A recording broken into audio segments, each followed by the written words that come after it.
everyone, this video is the part of our premium content. अगर आप economics से related किसी भी एग्जाम की तैयारी कर रहे हैं, B it academics B it competitive, चाहे आप इकोनॉमिक्स ऑनर्स कर रहे हैं या एमए कर रहे हैं, किसी भी यूनिवर्सिटी से, UGC NET, economics optional, Indian economic service, इन सब कोर्सेज की प्रिपरेशन आप हमारे ऐप के साथ कर सकते हैं. For more detail check out the link in the description. हमारे जो ऐप है उसका लिंक आपको डिस्क्रिप्शन में मिल जाएगा. For more free content, you can download the app or you can directly WhatsApp at the given number below and enjoy the lecture. आज की class में हम पढ़ेंगे इलास्टिसिटी ऑफ डिमांड. ठीक है, देखिए, जब हमने डिमांड को पढ़ा तो डिमांड के अंदर हमने जो सबसे इंपॉर्टेंट चीज पढ़ी वो था law of demand. Law of demand जब मैंने आपको पढ़ाया तो मैंने उसको बताया कि other things remaining constant, whenever there is increase in the price, the quantity demanded will decrease, and whenever the price will decrease, quantity demanded will increase. Or in short, there is an inverse relation between price and quantity demanded. ठीक है, ये मैंने law of demand में पढ़ाया. और जब मैंने law of demand की आपको शॉर्टकमिंग्स बताई तो मैंने उसमें एक चीज और बताई कि लॉ ऑफ डिमांड जो है हमारा, वो हमें क्या बताता है?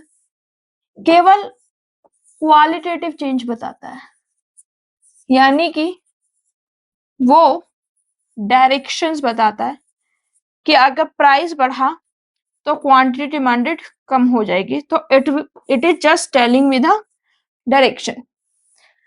इसी कमी को दूर करने के लिए कॉन्सेप्ट आया इलास्टिसिटी ऑफ डिमांड.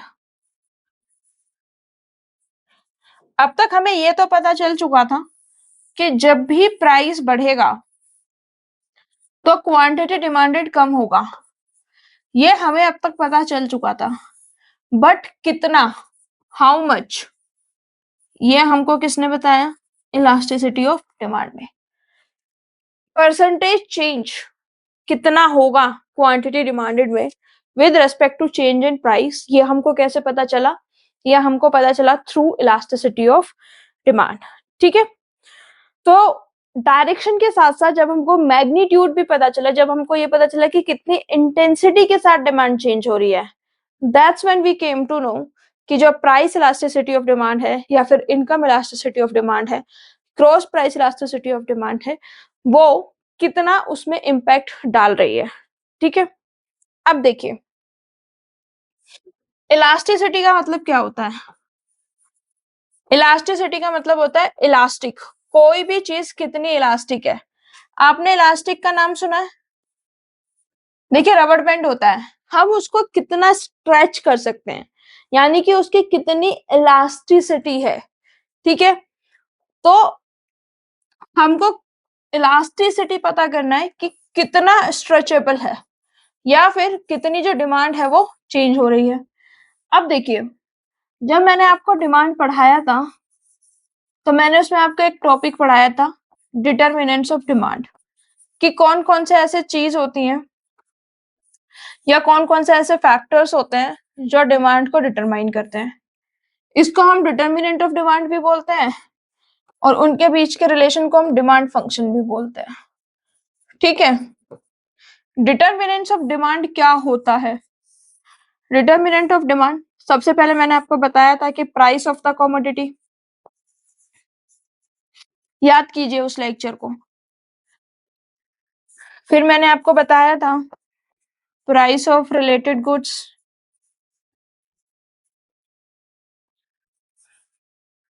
जिसके अंदर सब्स्टिट्यूट गुड्स और कॉम्प्लीमेंट्री गुड्स आए थे. फिर उसके बाद में मैंने आपको बताया था income of the consumer, income consumer की. फिर उसके बाद में मैंने बताया था टेस्ट एंड प्रीफरेंस, और भी बहुत सारी चीजें बताई थी. और भी बहुत सारे मैंने फैक्टर्स बताए थे जो डिमांड को इन्फ्लुएंस करते हैं। बट समझने वाली बात यह है कि हम क्वांटिटेटिव मेजर जो होता है ना, वो केवल इन्हीं 3 चीजों का निकाल सकते हैं। प्राइस कितना है कमोडिटी का, वो हम मार्केट में पता कर सकते हैं। रिलेटेड गुड का प्राइस क्या है, वो हम मार्केट में पता कर सकते हैं। इनकम क्या है कंज्यूमर की, वो हम क्वांटिटेटिव फॉर्म में पता कर सकते हैं। हम टेस्ट एंड प्रेफरेंस को क्वांटिटी के फॉर्म में पता नहीं कर सकते हैं, या फिर कर सकते हैं तो आप बताइए। टेस्ट एंड प्रेफरेंसेस को हम क्वांटिटी की फॉर्म में पता नहीं कर सकते हैं। तो ये जो 3 अलग अलग डिटर्मिनेंट्स हैं, ये 3 अलग हमारे क्या बनाएंगे, ये 3 हमारे बनाएंगे इलास्टिसिटी ऑफ डिमांड, 3 अलग अलग तरीके की। जब हम देखेंगे कि हमारी क्वांटिटी डिमांडेड कितना चेंज हो रही है with the change in price, यानी कि प्राइस चेंज का क्वांटिटी डिमांड पे कितना और कैसे इंपैक्ट पड़ रहा है, तो उसको हम बोलेंगे प्राइस इलास्टिसिटी ऑफ डिमांड। जब हम देखेंगे कि रिलेटेड गुड का प्राइस चेंज होने से क्वांटिटी डिमांडेड कितनी चेंज हो रही है, तो उसको हम बोलेंगे क्रॉस इलास्टिसिटी ऑफ डिमांड। ठीक है।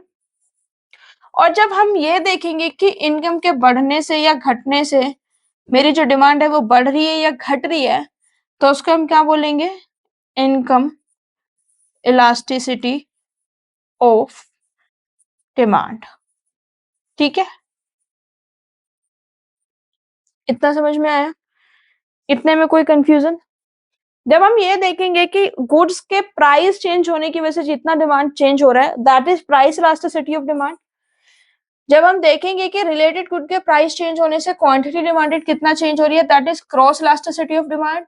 फिर इनकम चेंज होने से क्वांटिटी डिमांडेड कितना चेंज हो रही है, that is income elasticity of demand. In general सबसे कॉमन जो है that is price elasticity of demand, ये वाला सबसे कॉमन है। और अगर आपसे कुछ ना कहा जाए और अगर आपसे केवल इलास्टिसिटी ऑफ डिमांड बोला जाए, ठीक है, तो आपको ये मानना है कि इस केस में अगर आपको कुछ भी नहीं दिया गया है और केवल इलास्टिसिटी ऑफ डिमांड की बात की जा रही है, तो आपको ये मानना है कि इस केस में ये प्राइस इलास्टिसिटी ऑफ डिमांड की बात कर रहे हैं। ठीक है, तो हम सबसे पहले प्राइस इलास्टिसिटी ऑफ डिमांड को पढ़ेंगे, फिर हम क्रॉस इलास्टिसिटी ऑफ डिमांड को पढ़ेंगे और फिर हम इनकम इलास्टिसिटी ऑफ डिमांड को पढ़ेंगे। शुरू करते हैं। Price elasticity of demand. Elasticity of demand को मैंने क्या बताया था, इलास्टिसिटी ऑफ डिमांड को मैंने बताया था कि जब हमारी प्राइस चेंज होती है तो उसके रेस्पेक्ट में क्वांटिटी डिमांडेड कितनी चेंज हो रही है, that is known as the elasticity of demand. ठीक है, यानी कि प्राइस के चेंज होने में, प्राइस अब चेंज होगा तो उसके रिस्पॉन्स में क्वांटिटी डिमांडेड मेरी कितनी चेंज होगी, that is known as the elasticity of demand. ठीक है, price elasticity of demand as the ratio of percentage change in quantity demanded of a commodity to a given percentage change in price। मैं पहले लिख देती हूँ definition को and then we'll discuss on it। Price elasticity of demand is defined as the ratio of percentage change in quantity demanded with respect to percentage changes in price in given price। यानी कि दो चीजें ध्यान देने वाली हैं। पहला, ये रेशो है, ठीक है, और किस किस चीज का रेशो है, percentage change in quantity demanded with respect to percentage change in price. अगर मैं लिखना चाहूं तो ऐसे लिखूंगी, percentage change in quantity demanded with respect to percentage change in price. मैंने क्या बताया था, इलास्टिसिटी ऑफ डिमांड क्या होता है? लॉ ऑफ डिमांड होता है जब हम बताते हैं कि जब प्राइस बढ़ेगा तो क्वांटिटी डिमांडेड कम हो जाएगी और वाइस वर्सा। उसका इंप्रूवमेंट है इलास्टिसिटी ऑफ डिमांड, जो हमको बताएगा एग्जैक्ट कितना चेंज आएगा। प्राइस चेंज होने की वजह से जो क्वांटिटी डिमांडेड है वो कितनी चेंज हो रही है, अगर हम ये पता लगाएं तो हमें पता चलेगा कि डिमांड की इलास्टिसिटी क्या है या डिमांड की रिस्पॉन्सिवनेस क्या है, डिमांड किस तरीके से रिस्पॉन्स कर रही है with respect to change in price. ठीक है, how the demand is responding with respect to change in price. ठीक है, अब लेट्स से एग्जाम्पल, एक एग्जाम्पल लेते हैं दैट 5% चेंज हुआ हमारा। मैं पढ़ देती हूँ, suppose 5% rise in price of X cause in quantity demanded to fall by 10%। 5% हमारा प्राइस राइज हुआ एक्स का, तो हमारी क्वांटिटी डिमांडेड फॉल हो गई 10% से। तो इस केस में मेरा इलास्टिसिटी ऑफ डिमांड क्या होगा? Percentage change in quantity demanded, percentage change in quantity demanded with respect to percentage change in price. ठीक है, तो ये क्या हो गया 2। परसेंटेज चेंज फॉर्मूले में भी था तो परसेंटेज हम यहाँ पे हटा देंगे, तो 2 क्या आ गई, इसकी इलास्टिसिटी ऑफ डिमांड आ गई।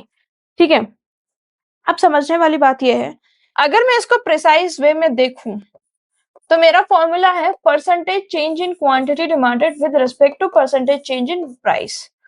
Elasticity of demand is equal to quantity demanded का परसेंटेज चेंज क्या है मेरा, 10% जो है वो मेरी क्वांटिटी कम हुई है, यानी कि -10, और 5% से मेरा प्राइस बढ़ा है, यानी कि +5 इज इक्वल टू 2। तो मैं अगर प्रिसाइज वे में बात करूं तो मेरी प्राइस इलास्टिसिटी ऑफ डिमांड जो है वो -2 आएगी। But when we are talking about price elasticity of demand in general, we tend to ignore this negative sign. हम इस नेगेटिव साइन को इग्नोर कर देते हैं, एंड द रीजन बीइंग क्योंकि हमको केवल मैग्नीट्यूड से मतलब होता है, हमको ये पता करना होता है कि कितना चेंज आया है, because that is an very obvious thing कि अगर प्राइस बढ़ने की वजह से चेंज आया है तो क्वांटिटी डिमांड कम होगी, और प्राइस कम होने की वजह से चेंज आया तो क्वांटिटी डिमांड जो है वो बढ़ेगी। बट वी इग्नोर, और इकोनॉमिक्स जो होते हैं, और जो इकोनॉमिक्स में ये एक वाइडली अडॉप्टेड जो कन्वेंशन है वो ये है that we ignore the negative sign of price elasticity of demand, and because we know that price and quantity are inversely related, and that is why we know कि ये जो है ये नेगेटिव में ही रहेगा because of law of demand. और हम केवल और केवल इस चीज में इंटरेस्टेड है कि जो मैग्नीट्यूड है वो कितना है, what is the magnitude of responsiveness of quantity demanded with respect to change in price। ठीक है, तो हमको क्या करना है, we are only interested in magnitude of responsiveness of quantity demanded with respect to change in price. ठीक है, इतना समझ में है। अब हमको ये समझना है कि जो डिग्री है प्राइस इलास्टिसिटी ऑफ डिमांड की वो कितनी होती है। ठीक है, तो सबसे पहले we have to understand the degree of price elasticity of demand.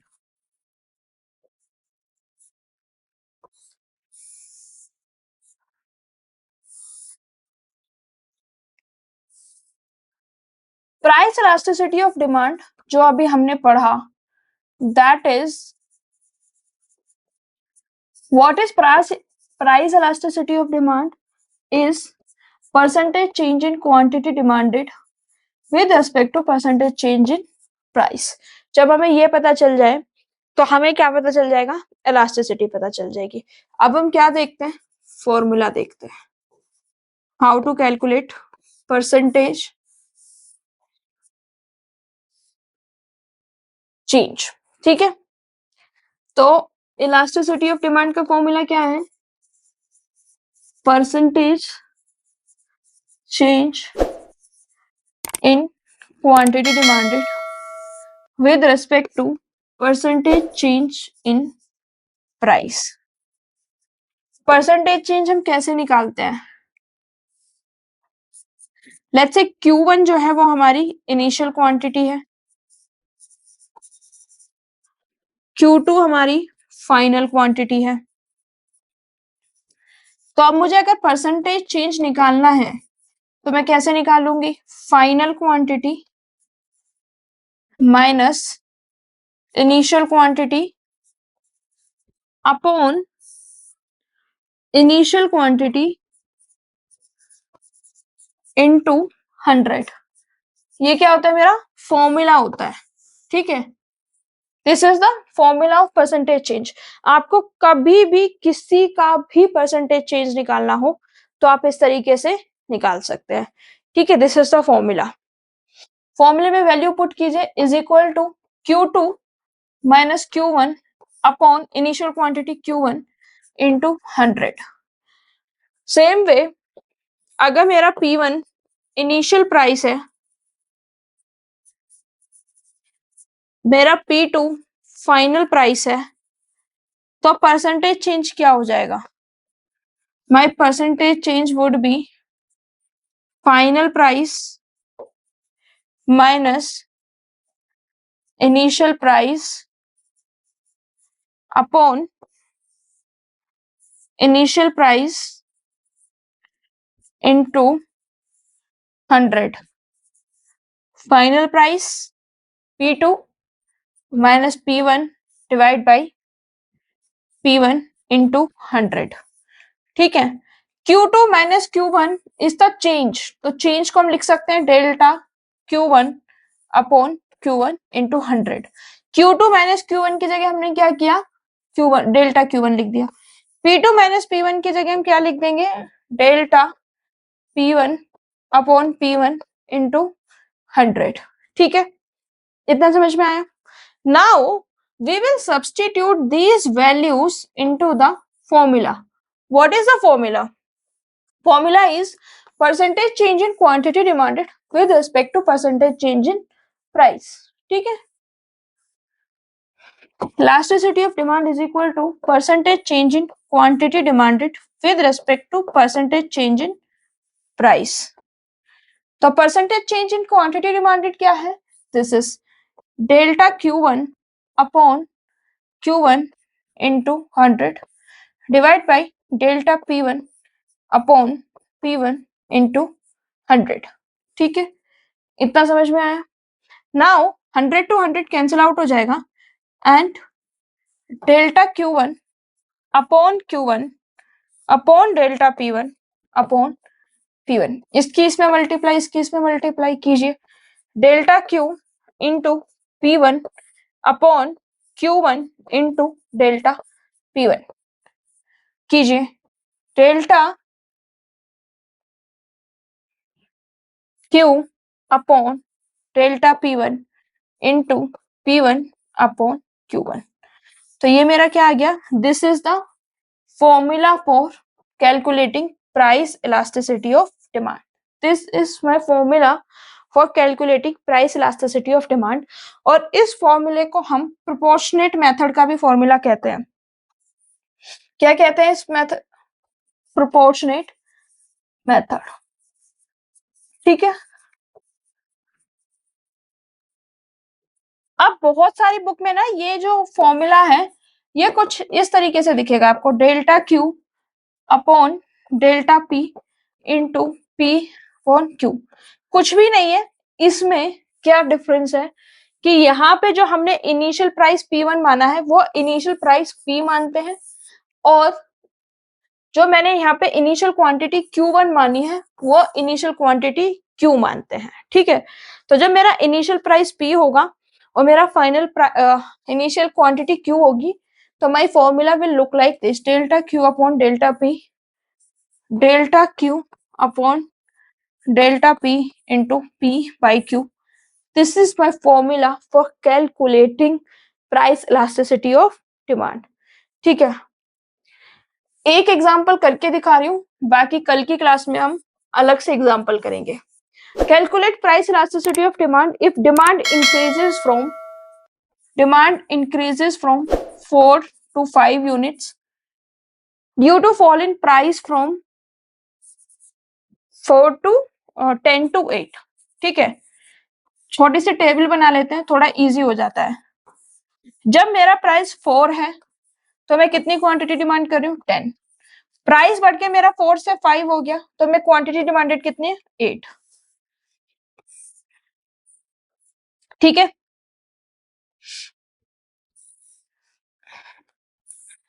समझ में आया? अब क्या चाहिए? पहले change in quantity, change in price. तो यहाँ पे निकालिए, change in price 1, change in quantity demanded 2। तो change in delta Q upon delta P into P upon Q. Delta Q क्या है? 2, डेल्टा पी क्या है? 1 इंटू प्राइस क्या है? 4, क्वांटिटी क्या है? 10।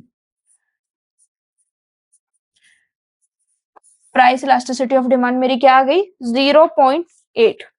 ठीक है, आई होप इतना आपको क्लियर हो गया होगा, इतने में आपको कोई भी कंफ्यूजन नहीं है। अब हम इसको परसेंटेज चेंज के मेथड से करते हैं। तो सबसे पहले निकालिए percentage change in quantity demanded. तो परसेंटेज चेंज क्या है मेरा? 10 से कितनी हुई? 8 डिवाइड बाई 10। 10 में से 8 के 2 डिवाइड बाई 10 इंटू 100, 20% का चेंज है।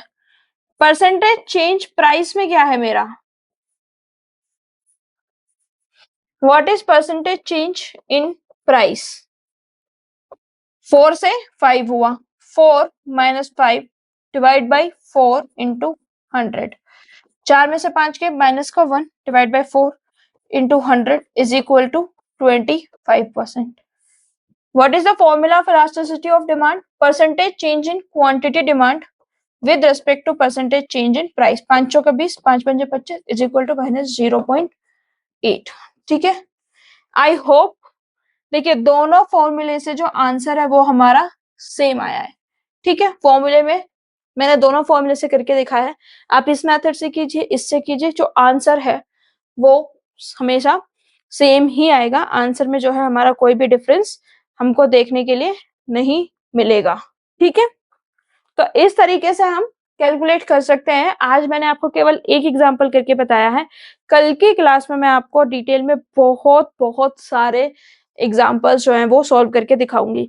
तो सबसे इंपॉर्टेंट चीज, अब कुछ चीजें हैं जो हमको इम्पोर्टेंट हैं, जो कि प्राइस इलास्टिसिटी ऑफ डिमांड के बारे में हमको पता होनी चाहिए।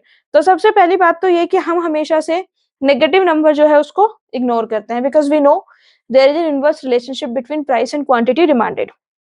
ठीक है, तो price elasticity of demand always considers the absolute value. क्या कंसीडर करता है? ये हमेशा एब्सोल्यूट वैल्यू को कंसीडर करता है। और इलास्टिसिटी हमेशा एब्सोल्यूट टर्म्स में मेजर करनी चाहिए, अलजेब्रिक टर्म्स में मेजर नहीं होनी चाहिए। और जो इलास्टिसिटी है हम उसको हमेशा एब्सोल्यूट टर्म्स में मेजर करेंगे, and we will compare in absolute term, that means we will compare it after removing the negative sign. ठीक है, तो एब्सोल्यूट टर्म्स में इसका कंपैरिजन होगा। और इलास्टिसिटी जो है वो अफेक्ट होती है परसेंटेज चेंज से, जैसे कि आपने भी पढ़ा कि हमारी जो फॉर्मूला था that was the percentage change in quantity demanded with respect to percentage change in price. उसी से हमने प्रोपोर्शनेट मेथड वाला जो है परसेंटेज, उसी से हमने प्रोपोर्शनेट मेथड वाला फॉर्मूला ड्राइव किया। तो जब भी परसेंटेज चेंज में कोई भी चेंज आएगा, जब भी परसेंटेज चेंज होगा, then there will be change in the elasticity of demand too. ठीक है, इलास्टिसिटी जो है वो एक यूनिट फ्री मेजर है, यानी कि इलास्टिसिटी का कोई यूनिट नहीं है। जैसे कि हमारा जो सब्जी हम लेकर आते हैं 1 किलो लेकर आते हैं, दूध लेकर आते हैं हम 1 लीटर लेके आते हैं, तो एक स्टैंडर्ड मेजर है। But when we talk about the elasticity of demand, या फिर जो इलास्टिसिटी है वो यूनिट फ्री है, उसका कोई भी यूनिट नहीं है। That is a pure number and it is independent of price and quantity units. Elasticity will always be independent of price and quantity units. ठीक है, और जो इलास्टिसिटी है वो अफेक्ट नहीं होगी कि हम क्वांटिटी को किलोग्राम में मेजर करें, टन में करें, मीटर में करें, लीटर में करें, it is not going to affect our elasticity because it is a unit free measure. ठीक है, ऐसा इसीलिए होता है because we consider elasticity in the percentage change, और जब हम परसेंटेज चेंज की बात करते हैं तो उसमें यूनिट जो है वो कंसिडर नहीं की जा सकती है। ठीक है, ये फॉर्मूला आई होप आपको क्लियर हो गया होगा। That's it for today's lecture guys. I just hope कि आपको आज का वीडियो बहुत अच्छा लगा होगा।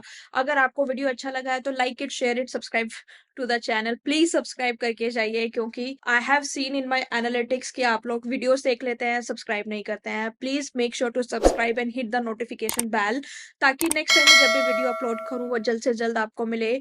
I have target of finishing each and every topic of economics. Until next time, I see you again. Keep loving us. Thank you so much.